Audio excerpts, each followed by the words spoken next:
Hello everyone, my name is Solanki Dimple. કેમ છો students?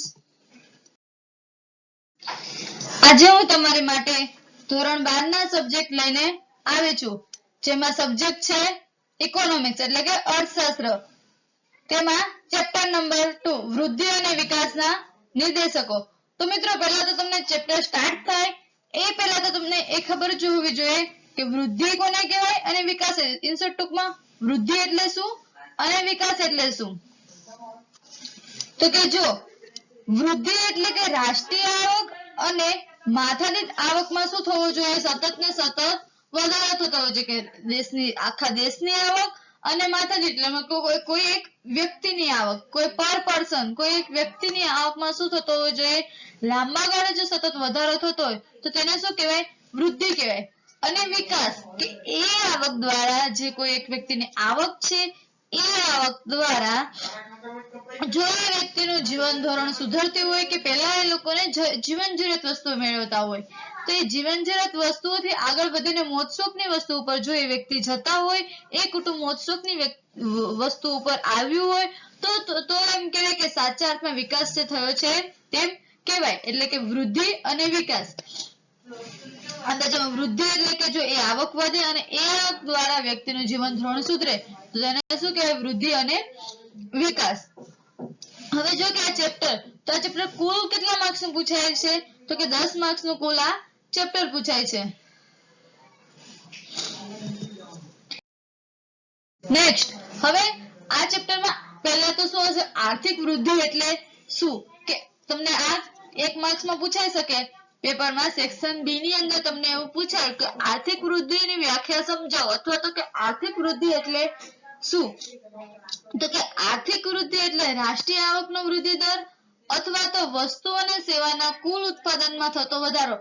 મતલબ કાં તો આખા દેશની આવક વધે અને કાં તો વસ્તુ અને સેવામાં કાં તો ઉત્પાદન, તમે જે પ્રોડક્ટ બનાવો છો એ પ્રોડક્ટ પહેલા બનાવતા હતા એના કરતા એ પ્રોડક્ટ શું થાય, બનાવવામાં વધારો થાય. મતલબ એ પ્રોડક્ટ શું બને કે પહેલા તો એક્ઝામ્પલ તરીકે પહેલા તમે ક્લિનિક પ્લસ ના 10 બોક્સ બનાવતા હતા, 10 કાર્ટૂન તમે ક્લિનિક પ્લસ શેમ્પૂના બનાવતા હતા, પણ હવે તે વધીને 15 કાર્ટૂન ક્લિનિક પ્લસ શેમ્પૂના તમે બનાવો છો. તો એ તમારું શું થયું કે આર્થિક વૃદ્ધિ થઈ કે જો રાષ્ટ્રીય આવકનો વૃદ્ધિ દર અથવા તો રાષ્ટ્રીય આવકનો ઉત્પાદનમાં વધારો થાય તો સાચા અર્થમાં આર્થિક વૃદ્ધિ છે તેમ કહેવાય.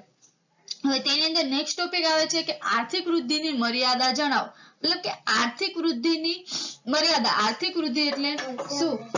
આર્થિક વૃદ્ધિ એ કેટલા માર્ક્સમાં પૂછાય છે, 2 માર્ક્સમાં પૂછાય છે. સેક્શન નંબર સી ની અંદર તમારે 2 માર્ક્સમાં ક્વેશ્ચન પૂછાઈ શકે છે કે આર્થિક વૃદ્ધિની મર્યાદા જણાવો. એમાં ફર્સ્ટ પોઈન્ટ છે કે આર્થિક વૃદ્ધિમાં માત્ર પરિણાત્મક પરિણામો જ ધ્યાનમાં લેવામાં આવે છે. પરિણાત્મક પરિવર્તનનો મતલબ કેવા પરિવર્તનો કે ટકાવારી, કે તમે પહેલા તમારે જે ઉત્પાદન તમે કરો છો એ ઉત્પાદનમાં તમે 5 પેકેટ તમે પાર્લેજી બિસ્કિટના 5 કાર્ટૂન તમે પાર્લેજી બિસ્કિટના બનાવી શકો છો, પણ હવે તે વધારીને તમે 10 કાર્ટૂન પાર્લેજી બિસ્કિટમાં એ પ્રોડક્ટનું ઉત્પાદન થાય છે. તો એ પરિણામ દર્શાવે કે પહેલા તમે 5 બનાવતા હતા એમાં વધારો થઈને કેટલું બનાવી શકો છો, 10 બનાવી શકો છો કાર્ટૂન.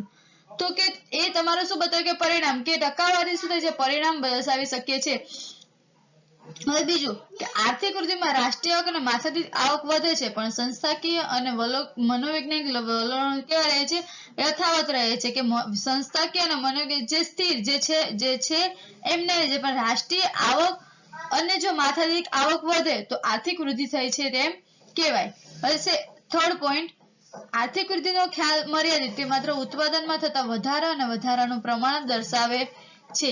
કે આર્થિક વૃદ્ધિનો ખ્યાલ મર્યાદિત છે કે હવે એ તમે ઉત્પાદન કરો છો, ઉત્પાદન કેટલો વધારો થયો છે એ દર્શાવે છે, અને ઉત્પાદન કેટલું તમે વધારો થયો છે કે નહીં એ દર્શાવે છે, અને કેટલા પ્રમાણમાં વધારો થયો છે એ જ દર્શાવે છે. પણ એ ઉત્પાદન તમે કર્યું એ કેટલા વ્યક્તિ પાસેથી સુધી પહોંચે છે, એ ઉત્પાદનથી કેટલા વ્યક્તિને શું ઇફેક્ટ થાય છે, તેનાથી વૃદ્ધિને, આર્થિક વૃદ્ધિને કોઈ લેવા દેવા હોતા નથી. ખાલી ઉત્પાદનમાં વધારો અને કેટલા ટકા વધારો થયો છે અને થાય છે કે નહીં વધારો એ જ ખાલી દર્શાવતું હોય છે.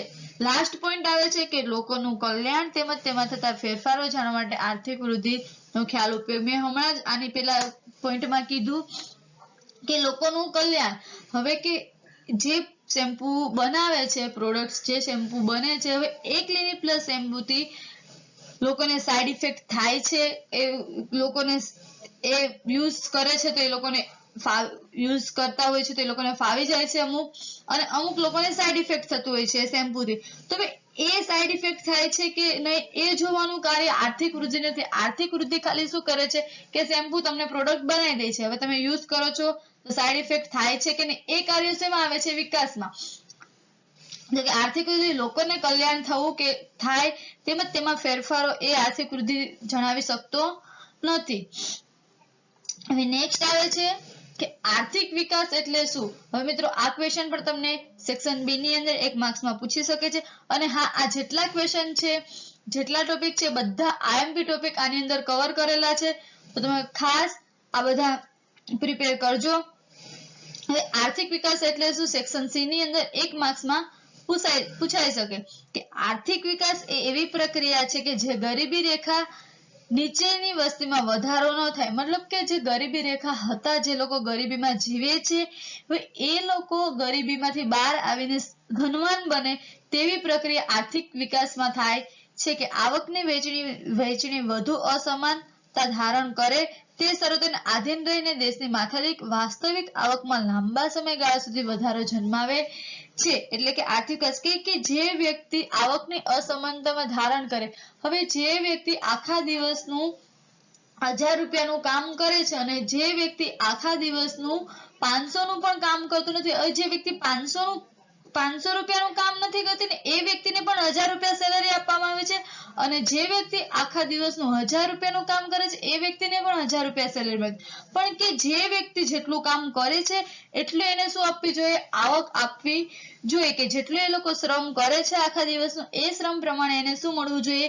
વેતન મળવું જોઈએ. તો કે આવી શરતોને આધીન રહીને જો દેશની આવકમાં કે કોઈ વ્યક્તિની આવકમાં વધારો થતો હોય તો જેને આર્થિક વિકાસ થયો છે તેમ કહેવાય. હવે નેક્સ્ટ આવે છે કે આર્થિક વિકાસના લક્ષણો. આ ક્વેશ્ચન 3 માર્ક્સમાં સેક્શન ડી ની અંદર તમને 3 માર્કમાં અમુક વાર પૂછી લેતા હોય છે. બધા આઈએમપી ક્વેશ્ચન છે એટલે તમે પ્રિપેરેશન કરજો. હવે જો આર્થિક વિકાસમાં ફર્સ્ટ પોઈન્ટ આર્થિક વિકાસના લક્ષણો, એની અંદર ફર્સ્ટ પોઈન્ટ આવે છે કે આર્થિક વિકાસ એ કેવી પ્રક્રિયા છે? સતત ચાલતી પ્રક્રિયા. કે આર્થિક વિકાસ સતત ચાલતી ધીમી ગતિએ થાય છે. આર્થિક ડાયરેક્ટ તમે, હવે એક્ઝામ્પલ, ડાયરેક્ટ તમે 5 રોટલી નથી ખાઈ શકતા.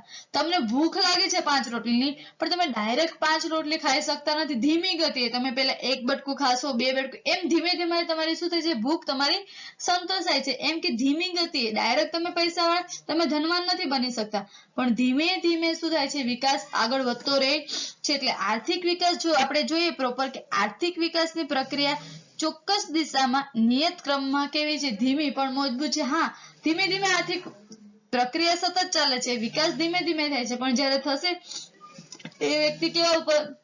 ટોપ લેવલ ઉપર હોય છે. કોઈ પણ દેશમાં વિકાસની પ્રક્રિયા શરૂ, આપણે તમે વિકાસ તો તમે કરી દેશો, પણ એ વિકાસની પ્રક્રિયા સતત ને સતત ચાલુ રાખવાની કાર્ય કેવું બને છે? મુશ્કેલ બની શકે છે. ખબર પડી મિત્રો કે આર્થિક વિકાસ એ સતત કે ધીમે ધીમે, પેલા ધીમા ગાળો હોય ને પછી એને લાંબા સમય સુધી આપણે જાળવી રાખવી, એ કાર્ય કેવું બને છે? મુશ્કેલ બને છે. નેક્સ્ટ આવે છે પરિણાત્મક અને ગુણાત્મક પરિવર્તન. જ્યારે આર્થિક વૃદ્ધિ માત્ર પરિણામ જ બતાવે છે કે આટલા ટકા વધારો થયો, આટલા ટકા ટકાવારી વધારો ઘટાડો દર્શાવે છે. જ્યારે આર્થિક વિકાસ એ પરિણામ તો દર્શાવે છે કે ભાઈ જો આટલા ટકા બોક્સ ક્લિનિક પ્લસ ના શેમ્પૂના આટલા ટકા આટલા કાર્ટૂન બનાય, કે 10 કે 15 કાર્ટૂન બનાય. હવે આ 10-15 કાર્ટૂન યુઝ થાય છે કે નહીં, કોઈનાથી એનાથી સાઈડ ઇફેક્ટ થાય છે, કેટલા લોકો આ જે ક્લિનિક પ્લસ શેમ્પુ છે એ યુઝ કરે છે કે નહીં, એ બધું ગુણ પણ એનામાં દર્શાવવામાં આવતા હોય છે. તો જેને શું કહેવાય? કે પરિણાત્મક અને ગુણાત્મક બંને પરિવર્તનો દર્શાવતા હોય છે. કે જેમ કે જોઈએ તો કે આર્થિક વિકાસમાં વધારો એટલે કે પરિણાત્મક અને સંસાધન વસ્તુની ગુણવત્તામાં સુધારો જેવા કે ગુણાત્મક પરિવર્તનો, પરંતુ ગુણાત્મક પરિવર્તનો પણ વધારે થાય છે. નેક્સ્ટ આવશે માંગમાં પરિવર્તન આવશે. હવે વિકાસ થવાથી, હવે મેં તમને આગળ પણ કીધું કે પહેલા તમારી ધીમે ધીમે પહેલા તમે જીવન જરૂરિયાતની વસ્તુઓ તમે યુઝ કરશો, પછી ધીમે ધીમે તમારી કઈ વસ્તુઓ છે મોજશોખ ઉપર તમે આવી જશો. જેમ કે માંગમાં પરિવર્તન આવે છે.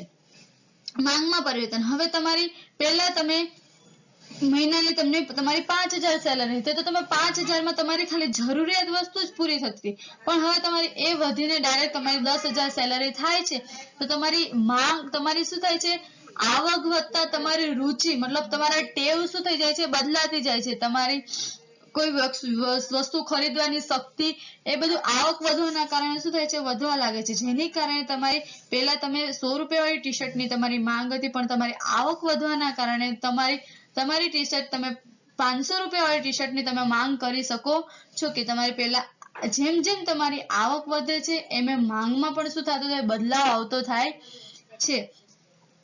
હવે બીજું નેક્સ્ટ પોઈન્ટ આવે છે, ચોથો પોઈન્ટ, શ્રમની ગતિશીલતા. કે શ્રમની ગતિશીલતા વિકાસને કારણે શિક્ષણ વધતા શ્રમની ગતિશીલતા પણ વધે છે. હવે શિક્ષણ જેમ જેમ તમે આગળ, જેમ જેમ તમારી પાસે તમે ધનવાન બનતા જાઓ છો, એમ એમ તમારે શ્રમ, શું કહેવાય, ભણવાની શક્તિ પણ તમારી શું થાય છે, વધતી જાય છે. જેના કારણે તમારે શ્રમ કરવાની, તમારી પાસે કામ, રોજગારી તમને સારી મળતી જાય છે. રોજગારી તમને સારી મળતી હોય તો તમારે શ્રમ પણ તમારે થોડોક વધારે કરવો પડે. શ્રમ વધવાના કારણે તમારી આવક વધે છે, આવક વધવાના કારણે તમે મોજશોખની જરૂરિયાતો પૂરી પાડી શકો છો. હવે નેક્સ્ટ ટોપિક છે મૂડી સર્જનમાં વધારો. હવે સ્વાભાવિક છે તો કે તમારી વિકાસ થવાથી જુદી જુદી માંગ વધે છે, અને માંગ વધવાથી તમારી આવક વધે છે, આવક વધવાથી તમારી માંગ વધે છે, અને માંગ વધવાથી તમારે જુદી જુદી વસ્તુઓમાં પણ તમે શું કરો છો, વસ્તુઓ પણ તમે ખરીદી શકો છો ને. હવે એ વસ્તુ, તેથી મૂડી સર્જન અને મૂડી રોકાણના કદમાં પણ તમે શું કરો છો, મોટો આપણે વધારો કરી શકીએ છીએ. જેનાથી મૂડી રોકાણ પણ આપણે, તમારી આવક વધવાથી આપણે મૂડી રોકાણ પણ કરી શકીએ છીએ. લાસ્ટ વન પોઈન્ટ છે ટેકનોલોજીમાં ફેરફાર. હવે જેમ જેમ વિકાસ વધતો જાય છે, જેમ જેમ દેશમાં વિકાસ થતો જાય છે, એમ એમ અવનવા ટેકનોલોજીમાં પણ સુધારા આવતા જાય છે. જેમ કે અગ્નિ અને પાણી ઉપર આધારિત હવે કેટલીક ટેકનોલોજી, લોખંડ અને કોલસા ઉપર આધારિત નવા સાધનોનો ઉપયોગ થઈને ટેકનોલોજી પણ શું થઈ જાય છે, આગળ વધીને વિકાસનો દર શું થાય છે, ઝડપી બનાવે છે. તો મિત્રો, અહીંયા તમારો આર્થિક વિકાસના લક્ષણો પૂરા થાય છે. હવે નેક્સ્ટ ટોપિક સ્ટાર્ટ થાય છે કે આર્થિક વિકાસની મર્યાદા જણાવો. હવે આર્થિક વિકાસની મર્યાદા એટલી બધી ખાસ આઈએમપી છે કે આર્થિક વિકાસના મર્યાદામાં 2 માર્ક્સમાં પૂછાય છે કે આર્થિક વિકાસ દેશની પ્રગતિ દર્શાવી શકે છે, પરંતુ તેમાં સાચા અર્થમાં માનવ વિકાસની ચર્ચા કરી શકાતું નથી. કે દેશની આર્થિક વિકાસ દ્વારા આખા રાષ્ટ્રની આપણે દર્શાવી શકીએ, કે દેશની આવક દર્શાવી શકીએ છીએ, દેશમાં પ્રગતિ થઈ છે કે દર્શાવી શકીએ છીએ, પણ એક એક વ્યક્તિની પર પર્સનની, એક માથાદીઠ વ્યક્તિની આપણે શું કહેવાય, વિકાસ થયો છે કે નહીં એ દર્શાવી શકાતું નથી. આર્થિક વૃદ્ધિને જેમ માપી શકાતો નથી. કેમ કે આર્થિક વિકાસમાં અંદાજો લગાવી શકીએ છીએ કે વ્યક્તિનો વિકાસ થયો છે, કે આ વ્યક્તિ પહેલા ગરીબ રેખાની નીચે જીવતું હતું, હવે ધનવાન બન્યું છે, પણ ભાઈ કેટલા ટકા ધનવાન બન્યું છે એ આપણે માપી શકાતું નથી. હવે જો થર્ડ પોઈન્ટ, કે આર્થિક વિકાસ થાય તો પ્રજાનું જીવન ધોરણ ઊંચું આવે. આજે ભારતમાં આર્થિક વિકાસ થયો છે, છતાં પ્રજાનું જીવન ધોરણમાં ખૂબ જ સુધારો, એટલે કે વિકાસ એટલે કે જીવન ધોરણમાં સુધરે તેવું કહી શકાય નહીં. એટલે કે જો ફર્સ્ટ પોઈન્ટમાં કે દેશની પ્રગતિ દર્શાવી શકે છે. હવે આર્થિક વિકાસ થાય છે તો અમુક એરિયા કેવા છે, ધનવાન છે. હવે આજે જેમ કે આ બધું મોટા મોટા પુલ બને છે, એરિયા ડેવલપ થાય છે, રોડ ડેવલપ થાય છે, એ બધું ડેવલપિંગ થતું રહે છે. પણ હવે એ ડેવલપિંગ થાય છે પણ કોઈ એક વ્યક્તિના કે કોઈ એક વ્યક્તિના ઘરમાં કે કોઈ એક વ્યક્તિના જીવન ધોરણમાં સુધારો થયો છે એ આપણે જાણી શકતા નથી. એટલે જીવન ધોરણમાં પ્રજાના જીવન ધોરણમાં સુધારો થયો છે કે નહીં એ જોઈ શકતા નથી. નેક્સ્ટ સ્લાઇડ આવે છે આર્થિક વૃદ્ધિ અને આર્થિક વિકાસ વચ્ચેનો તફાવત જણાવો. હવે આ તમારે સેક્શન ડી માં પણ પૂછાઈ શકે અને સેક્શન ઈ માં પણ પૂછાઈ શકે. કાં તો 3 માર્ક્સમાં પૂછાઈ શકે અને કાં તો 5 માર્ક્સમાં. હવે જો આર્થિક વૃદ્ધિ એટલે આર્થિક વૃદ્ધિ અને આર્થિક વિકાસ વચ્ચે તફાવત કે આર્થિક વૃદ્ધિ એ કેવી છે ઘટના દર્શાવે છે અને આર્થિક વિકાસ શું દર્શાવે છે તમને પ્રક્રિયા દર્શાવે છે. સેકન્ડ પોઈન્ટ આવે છે આર્થિક વૃદ્ધિમાં પરિણાત્મક પરિવર્તનો થાય છે જ્યારે આર્થિક વિકાસમાં પરિણાત્મક અને ગુણાત્મક પરિવર્તનો થાય છે. કે પરિણાત્મક પરિવર્તન એટલે કેવા કે જેમાં ટકાવારી પરિણામો દર્શાવે કે પહેલા 10,000 સેલેરી હતી જે વધીને 15,000 સેલેરી છે. અને ગુણાત્મક પરિવર્તન એટલે કે ગુણ દર્શાવે છે કે આ પ્રોડક્ટ છે એ પ્રોડક્ટથી વ્યક્તિઓને શું ફાયદા થાય છે, વ્યક્તિઓ કોઈ પર્સનને શું ફાયદા થાય છે એ દર્શાવે છે. જીવન ધોરણનો સુધારો દર્શાવે છે આર્થિક વિકાસ. હવે થર્ડ પોઈન્ટ આવે છે કે આર્થિક વિકાસમાં ઉપલબ્ધ સાધનોની પૂર્ણ ફાળવણી ઉપર ભાર મૂકવામાં છે કે જે સાધનો તમે પહેલા યુઝ કર્યા હતા એ સાધનો તમે ફરીથી યુઝ કરી શકો છો. જ્યારે આર્થિક વિકાસમાં વણ વપરાયેલા સાધનોને વપરાશમાં લેવાનો પ્રશ્ન ઉભો થાય છે કે તમે એક વખત તમે જે સાધનો ઉપયોગમાં લીધા છે એ સાધનો તમે ફરીથી ઉપયોગમાં લઈ શકો છો કે નહીં એનો પ્રશ્ન ઉભો થાય છે. હવે આર્થિક વૃદ્ધિ વિકસિત દેશો સાથે શું ધરાવે છે સંબંધ ધરાવે છે જ્યારે આર્થિક વિકાસ એ વિકાસશીલ દેશો સાથે સંબંધ ધરાવે છે. આર્થિક વૃદ્ધિને માપવાનું કાર્ય સરળ છે. મેં તમને હમણાં પણ કીધું કે કોઈની સેલરી હોય કે કોઈ વિદ્યાર્થીના માર્ક્સ હોય એ આપણે માપી શકીએ છીએ કે હા ભાઈ આને પહેલા ધોરણ 9 માં એને 50% હતા હવે તે વધીને ધોરણ 10 માં એને 60% આવ્યા છે.